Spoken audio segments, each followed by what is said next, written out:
I often bring up the fact that I retired at only age 31 on this channel, which of course is a feat that is quite unusual.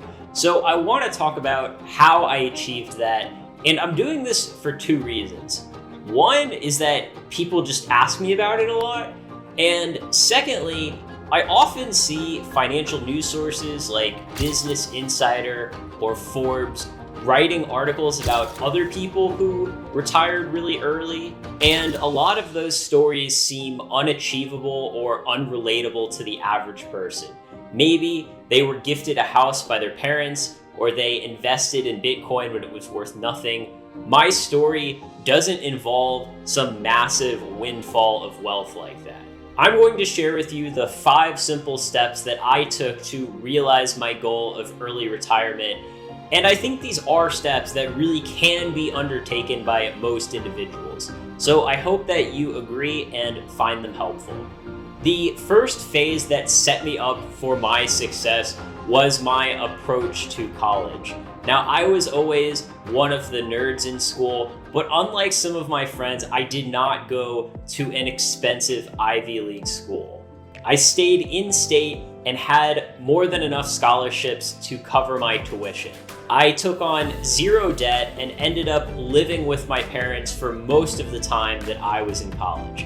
Getting good grades and living with your parents might not be sexy, but it really does save you a lot of money in school.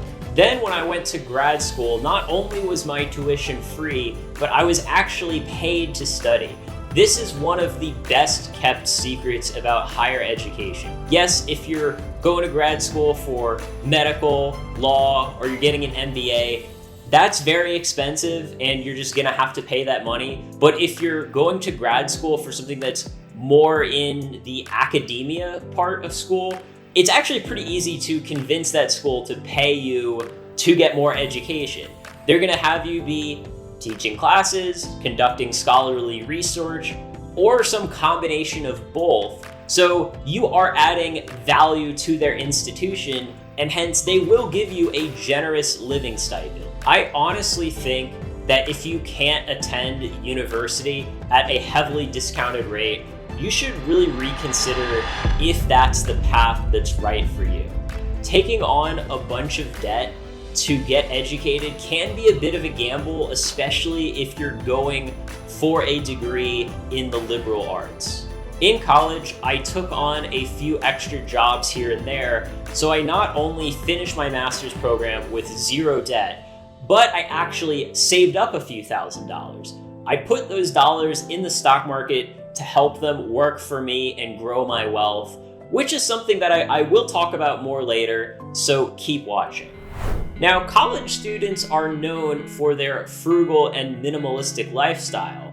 Their dietary staple is ramen noodles, and they live in shared housing. Now, what I did after I left college might shock you. I still kept my frugal, minimalistic lifestyle.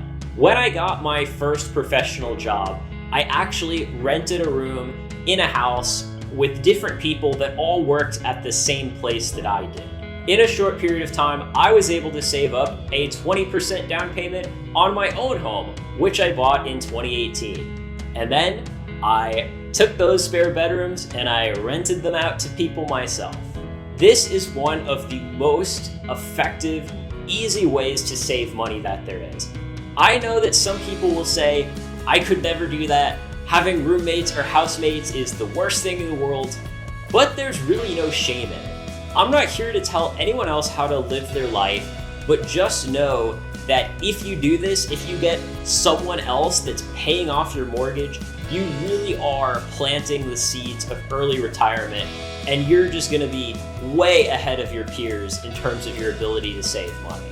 Now, I've known a lot of people who I would say they almost are looking for excuses to spend their extra money. And I've just never really been that kind of person. I never bought a new car, I just drove the same old Honda my whole life. I never took vacations.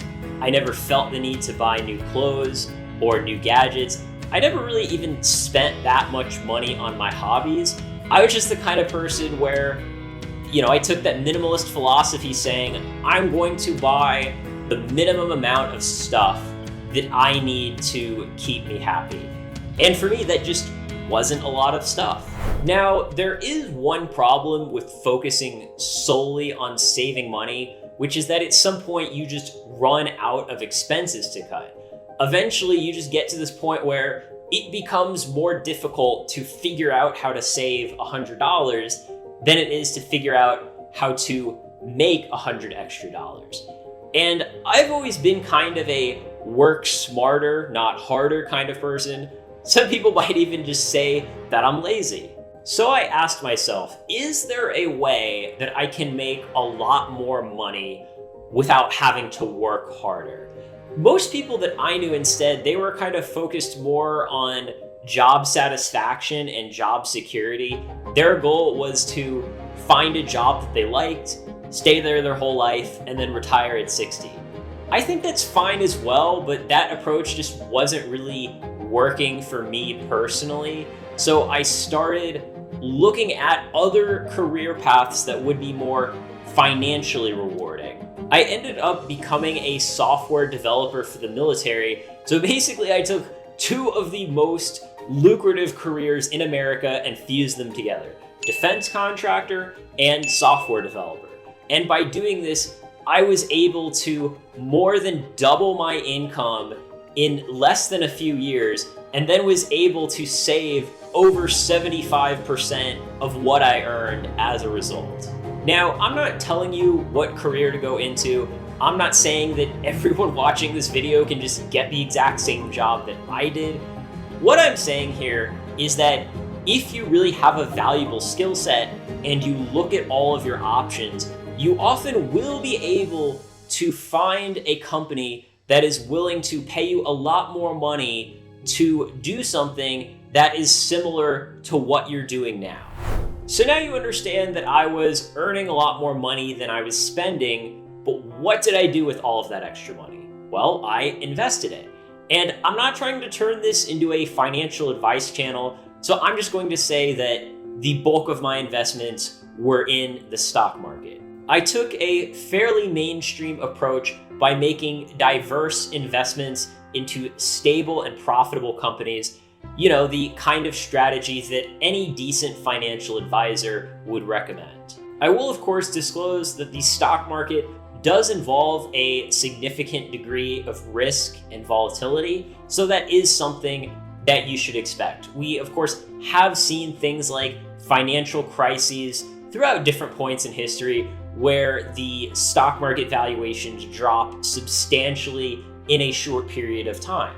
But the important thing to understand here is that the long run average annual return of the stock market is about 10% per year, and that is a really positive force that you want working for you. Some people don't like this approach because they're looking for a get-rich-quick scheme. They don't want to take their 10% annual return per year. They want to invest in some hot, penny stock that they got on a tip from their friend, or some cryptocurrency where people just say like, oh yeah, this is gonna double or triple in the next month. Or maybe they decide to try some gimmicky side hustle that some online guru is pitching to them, like drop shipping or a multi-level marketing scheme. These things are all just scams, guys. Just be humble and be content to get rich slowly. That is what works. The last step that I took was perhaps the most important. I took advantage of something called geoarbitrage. Geoarbitrage is a bit of a life hack where you move to some other country that has much lower cost of living, and then you get to keep the same lifestyle by spending a lot less money. So this means that the amount of money that you need to save up to retire is substantially less than it would be otherwise. If I had not taken this crucial step, then I probably would have retired at 41 instead of 31. Right now, I'm living in Cambodia, which has a shockingly low cost of living while still having access to most first world luxuries. Now, some people might prefer to live in a different Southeast Asian country, or maybe you'd rather live in Latin America or Eastern Europe. others just might be totally against the idea of ever relocating at all.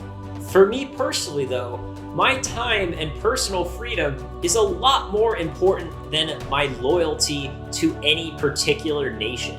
So I definitely think that relocating overseas is an option that you should at least consider if you want to have a higher standard of living in retirement. And this goes especially for people that are living on a lower fixed income like Social Security. You might think that moving to the other side of the world seems like a big hassle just to save a few bucks, but we're not talking about just a few bucks here. We are talking about cutting your living expenses by more than half. I think you'd actually be really surprised if you saw just how little it costs to live in Cambodia. So if you want to find out more about that, then I really recommend watching this video right here.